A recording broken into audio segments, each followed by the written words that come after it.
What's going on, Colts Nation? I appreciate you joining me for another video where today I want to talk a little bit about our secondary and how surprising I would say it is. A lot of us thought there were going to be problems in secondary. I was confident in Juju Brents, hoping he would be able to stay healthy. I think he's a good player if he stays healthy, but obviously having issues with that over his first two seasons, which is a massive problem.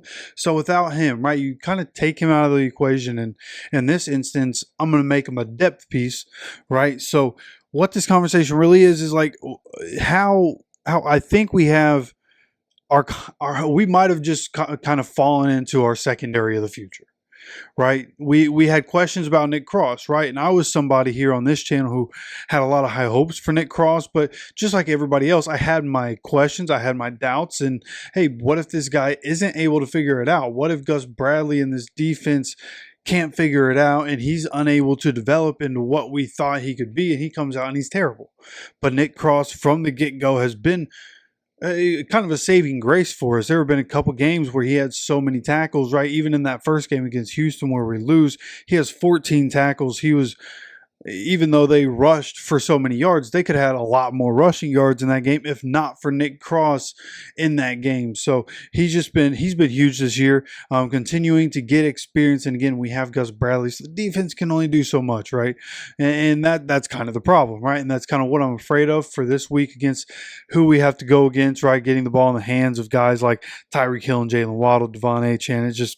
It's tough. But when you look at what we have, right, Jalen Jones has stepped up, right? A seventh round rookie, a guy who came in. We drafted 3 rookie cornerbacks last season. Juju was the second rounder. He was supposed to be the next guy coming into this season as cornerback 1.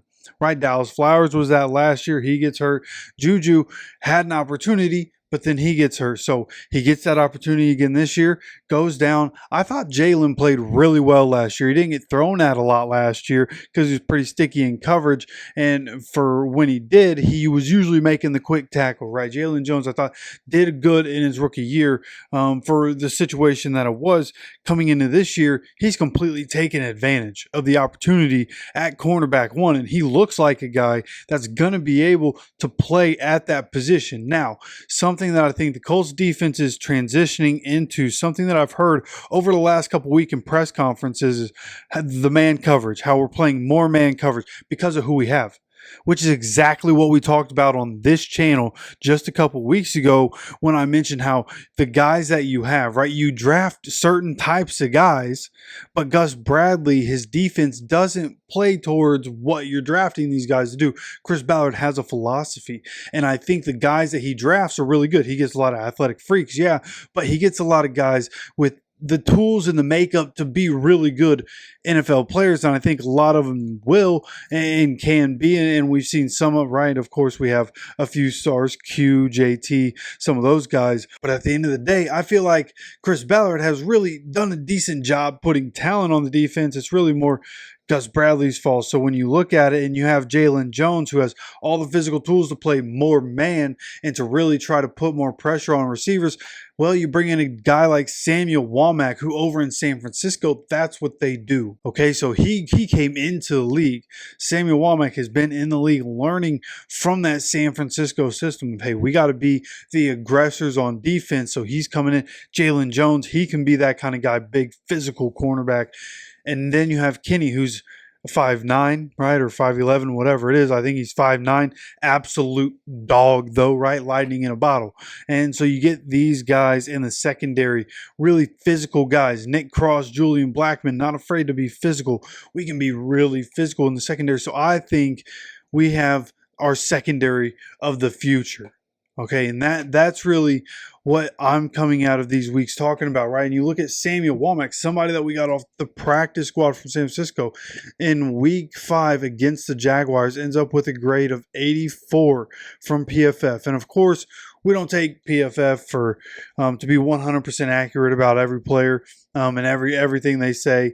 I don't hang my hat on PFF all the time, but I do think in this instance, right, when you're looking at it and how they're grading people, even in the loss to Jaguars, he had a grade that says that he performed well. And when you turn on the tape, you can just see he's performing well. Like Samuel Womack has been very good for us so far. And when you look at the win against the Titans, he ends up allowing just 1 reception on 5 targets for 2 yards, right? Playing absolutely out of his mind for us so far, stepping in a tough spot. And he was the highest graded Colt of everybody with an 88. Bernard Raymond right under him with 87.4. So performing really well. Samuel Womack just week after week. There's another graphic here against Tennessee. 26 coverage snaps, 4 targets, 1 reception, 2 yards, coverage grade of 89.6. And I think with Kenny coming back, right, having him back on the field is huge for not even, of course, the entire defense, right? Of course, the entire defense, but those secondary guys, right? He's the veteran in that room. Having him on the field, his presence on the field, even for Julian Blackmon, who at this point is a veteran on the team, been around a while, but even for Julian, Kenny is his veteran in the secondary, right? Kenny, of all the guys we have in the secondary rooms, right, cornerbacks or safeties, Kenny has been here the longest. He's the guy. So having him on the field is huge. Having him here until he retires, ideally, right? Continuing to play a high level of football. It was a rocky start to the season for him, but he's bounced back. He's playing incredible. The Colts are currently, and this is from Destin Adams, he said the Colts are one of only 2 teams with 2 cornerbacks graded in the top 12 by PFF through the first 6 weeks of the season. Samuel Womack is 3rd at 87, which is ridiculous. And Kenny Moore is 12th at 75.9. So great right there. And I know that Jalen Jones, he's been up and down. There have been some times where Jalen Jones has gotten right. He's definitely not perfect this season, and I'm not trying to say that he is. But Jalen Jones going into the future is going to be somebody that, in my opinion, like we have cornerback 1, we have cornerback 2 of the future, right? Jalen Jones giving up a 70.5 passer rating this season, which is I'd say slightly above average, right? It's not great. Samuel Womack is at 39.6 passer rating allowed. That's ridiculous. Okay, Samuel Womack is playing incredible football. Okay, incredible football. So love what we're getting from him. I think he's a great option over there at cornerback 2. Of course, Kenny in the slot. Jalen Jones continuing to work on things, and I think the change in the defense is going to help. Now, you have to get good safety play. We saw against the Jaguars, we're still prone to the big play. We're still prone to giving up those plays over the top.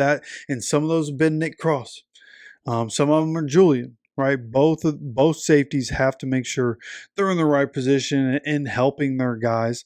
Right, you can't leave your corners on an island all the time, especially in Gus Bradley's defense. Like generally, we have 2 or 3 guys back anyways that are supposed to be back. So I just think we have to find ways to continue to put our guys in position to succeed. Now, some of that is on the defensive line as well, and we can't shy away from that. For as good or bad as the secondary could be week to week, a lot of that is going to come down to the defensive line and what the defensive line is able to do, how much pressure they will get on different quarterbacks. We're not really getting pressures. I think we haven't had a sack in the last 2 games, so we got to get something going at some point without DeForest Buckner, right? We just got to figure it out. And at least right now with DeForest Buckner not playing is kind of the best thing for our future. And now that I sit here, that just came to me.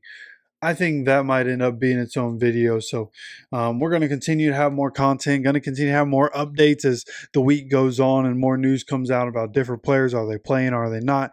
We had the injury report just a little while ago. So again, make sure you subscribe with notifications on so you continue to get notified of any and all content coming out on this channel. Of course, I appreciate you stopping by for another video. As always, take care of yourself, take care of each other, and go Colts.